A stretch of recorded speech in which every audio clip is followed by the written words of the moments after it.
ne pas faire, non.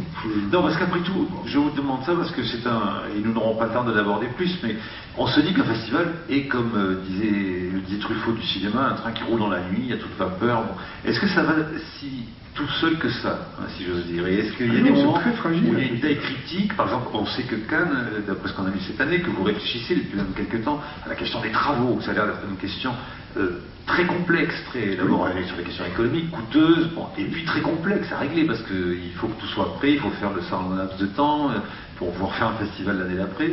Or, on sait que les travaux, c'est toujours très compliqué à mettre en jeu sans que ça, voilà, que les dates sont jamais bien respectées. Mais voilà quoi, ça, là, il y a une taille critique, par exemple, des locaux cannois, si j'ose dire. Il y a toujours une menace de trop de croissance. Il y a une menace. Première menace, ne pas subir la loi du marché, c'est-à-dire ne pas prendre des films pour faire plaisir à Vincent Maraval. Ce n'est pas le cas, je vous rassure tout de suite.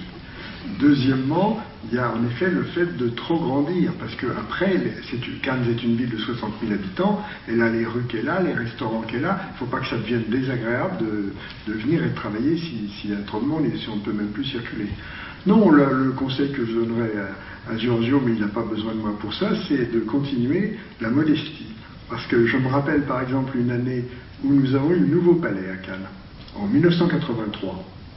Et là, on était extrêmement fiers. Si on a un nouveau palais, ça va être formidable, on bombait le torse. Et en fait, rien n'a marché. On n'avait pas pu essuyer les plâtres, les lampes claquaient, on a failli arrêter le festival. Ça rend humble. Voilà, c'est tout. Merci.